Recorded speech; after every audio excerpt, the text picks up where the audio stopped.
Salam, ya Rufus olana davam edirik. Möhtəşəm bir dənə sual qarşıma çıxıb.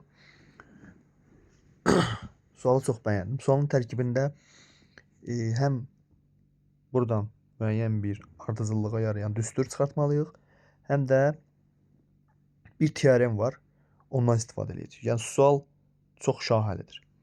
Demək ki, biz bu düsturu birinci yazım bu düsturu buradan.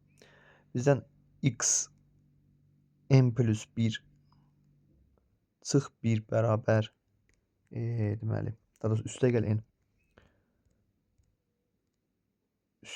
n bərabər deməli, baxın burada düstur verib. X n plus 1 üstəgəl n bərabər n plus 1 xn. N plus 1 xn. N plus 1 xn düsturu verilib. Təkrarlanan, yəni rekursiv düsturdur. Yəni bu x1-i verib bizə, ondan kömək edəcəyik. Deməli, Məsələ burada bir müəyyən bir düstur, bizə sərf eləyən bir düstur yaratmaqdır. Əvvəla xn plus 1-i tək saxlayaq. Deməli, n-i ataq sağ tərəfə. Bunu hamı bilir də yəqin ki. Olacaq burada nə? n plus 1 xn çıx n. Düzdürmü? Düzdür. İndi isə uşaqlar, baxın burada, onsuz da mən x plus n-in burada tək saxlamışam dostlar. Burada nəsə eləməliyəm? Bərabərin sağ tərəfində. Bax, burada bərabərin sağ tərəfində deməli n plus 1 var. Amma bu tərəfdə bir dənə n tək qalıb. Onu n plus 1 eləmək istəyirəm. N plus 1 eləmək üçün qarşısında mənfi olduğu üçün mən bu çıx 1 yazmalıyam burada. Çıx 1 yazıb bunu mötərizəyə alsam elə bilin ki, üstəgəl olacaq da. N plus 1 olacaq. Deməli, onda mən bu tərəfdən çıx 1 yazmışamsa bərabərin, onda sol tərəfində də çıxmalıydım biri. Bərabərin hər iki tərəfində yenə əməliyyat aparmalıyam. Aha, yazaq onda. X n plus 1-dən 1 çıxıram, bərabərdir. Bərabərin sağ tərəfində də n plus 1 xn bir də çıx. Burada elə bir ki, bundan 1 çıxanda mənfiyə görə mötərizəyə salıb n plus 1 yazacam onu. Yəni, mötərizə alsam, 1 çıx olacaq üstə gəl 1. Bu formaya yazılır. Məndə nə oldu onda? n plus 1. Və n plus 1-i də mötərizə xaricdən çıxardıram. İndi baxaq. X n plus 1 çıx 1 bərabərdir. N plus 1-i mötərizə xaricdən çıxardanda, deməli, n plus 1-i mötərizə xaricdən çıxardanda, burası mötərizədə nə qalır? Xn-dən burada 1 var da. Xn-dən 1 çıxırıq. Aha. Deməli, indi buradan baxaq görək, n-ə heç olmasa 3 dənə qiymət verək. Baxın, n-ə 1 verdikdə, lap olar ki, elə x, yaxşı, n-ə 1 verdikdə, gəlin lap xn plus 1-i özünü tapaq, olsun n plus 1, xn çıx 1, bir də plus 1.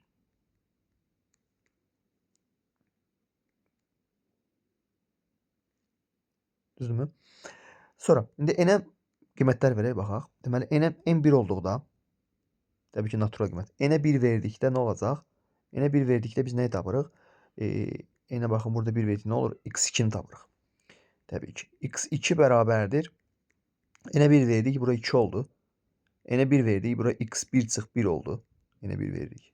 Və üstəgəl 1 də həmişə düsturda yerinə yazılacaq da. Üstəgəl 1 dəyişmir. N-ə 1 verdikdə oldu. İndi N-ə 2 verək.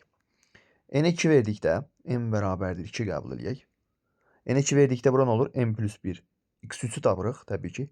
X3 bərabərdir. N-ə 1 verdikdə bura olur 3 dənə X. N-ə 2 vermiş. X2 çıxılsın 1. Üzərinə gələnsin 1. İndi fikir verin. X2-nin qiymətini bilir yaxı. Burada X2-nin yerinə, bax bunu yazacam. 2 vurulsun x1 çıx 1 üstəgəl 1 yazacam. Baxa görə nə alınır? Bərabərdir. 3 vurulsun x2-nin yerinə 2 vurulsun x1 çıx 1. Düzdürmü? Bir də üstəgəl 1. Üstəgəl 1-i yazıram və mötərizənin içində də özündə də çıx 1 var. Ən maraqlı yer. Çıx 1, burada birlər islah gedəcək. Mötərizəni bağlayıb Ən axırda da üstəgəl 1 həmişə düsturda var. Üstəgəlin 1 bərabərdir. Görək nəyə? Deməli, bərabərdir. Buradan nə alırıq? Fikir verin, birlər burada islah olur və nə alırıq? Və mötərizədə ancaq 2 vurulsun qalıb. O 2-ni mötərizə xaricdən çıxardırıq. Olur 3 vurulsun 2, mötərizədə qalsın. Bunlar mötərizədə də x1 çıx 1. x1 çıx 1 və axırda da üstəgəl 1 var. Onda indi bir dənə də n-ə 3 versək, mən artıq görmüşəm, amma n-ə 3 veririk. N bərabərdir 3 halına baxırıq. N3 olduqda biz x4'ü tapırıq təbii ki. x4 bərabərdir. Həmin bax burada düsturda yerinə yazırıq. Sadəcə n-in yerində 3 yazırıq. Olur 4 vurulsun. 4 vurulsun. N-in yerinə deməli 3 yazmışıq. x3 çıx 1 üstəgəl 1 təbii ki düsturdakı bərabərdir. İndi də x3'ün qiymətini yerinə yazırıq. Baxın, x3'ün qiymətini bunu almamışdıq. x3 bərabərlikdə ona. x3'ün qiymətini yerinə yazırıq. Bax burada mötərizədə. Görün nə baş verir. 4 vurulsun.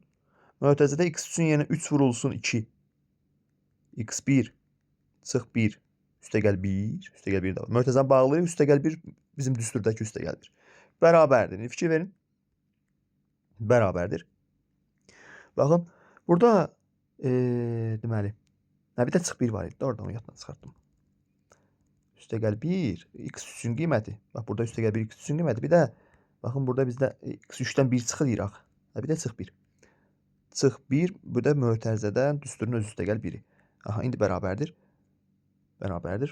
Bax burada nə olur? Birlər yenə islah gedir. Nə qalır? 3 vur 2 bu. 3-2-ni mötərizə xaricə çıxardıram. Olur 4 vurulsun 3 vurulsun 2. Təbii ki, çoxlarınız da bildi nə baş verdi burada. Mötərizədə qaldı x1 çıx 1 və üstəgəlsin düsturdakı 1. Nə baş verdi? Fikir verin. Burada 2 var mötərizənin xaricində. Sonra mötərizənin xaricində x3'də 3 vur 2 var.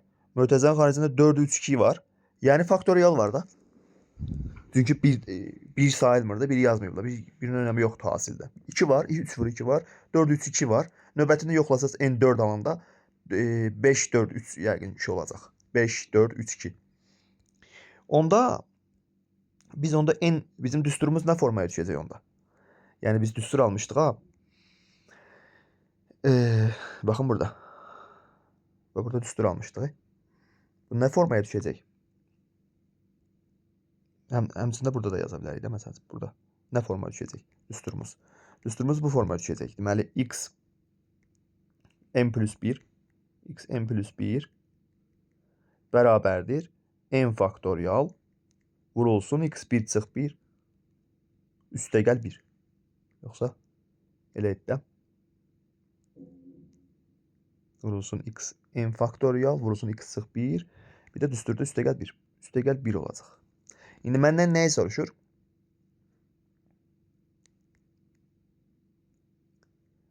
Məndən 36'nı soruşur.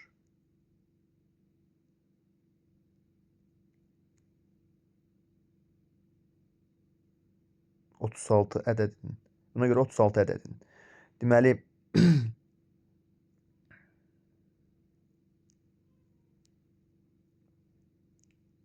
(36 ədədi deməli n-in yerinə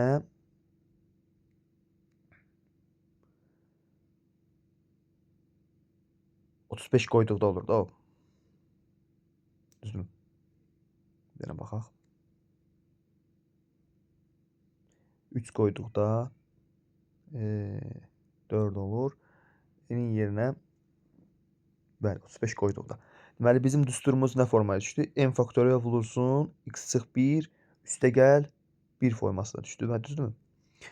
Deməli n 36 soruşursa n-in yerinə 36 yazmalıyam. 36 faktorial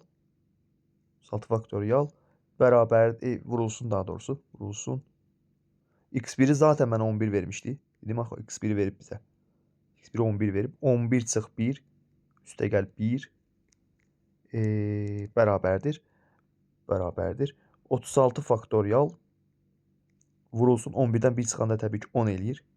Vurulsun 10 üstəgəl 1 formasına düşdü. Yəni bu ədədi 37'yə bölmək tələb olunur. Təbii ki qalıq istəyir. İndi bir dənə də bir şey xatırladaq. Əgər bizim bir p ədədimiz varsa və bu p sadə ədəddirsə, belə bir teorem var. Adı dəqiq yadımda deyil, Wilson olmalıdır. Dəqiq yadımdadır adı. Amma belə bir teorem var. P-dən, yəni sadə ədəddən 1 çıxdıqda, faktorialını tapdıqda və P ədədinə bölünmüş P sadə ədədinə, yəni buradakı P sadə ədədinə bölünməsindən alınan qalıq -1 götürürlər.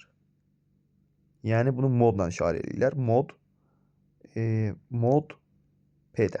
Yəni nə deməkdir? Bu modun qorxusu yoxdur. Yəni ki, P sadə ədədinə P-1 faktorialını P sadə ədədinə böldükdə qalıq -1 olaraq qeyd olunur. Belə bir teorem var.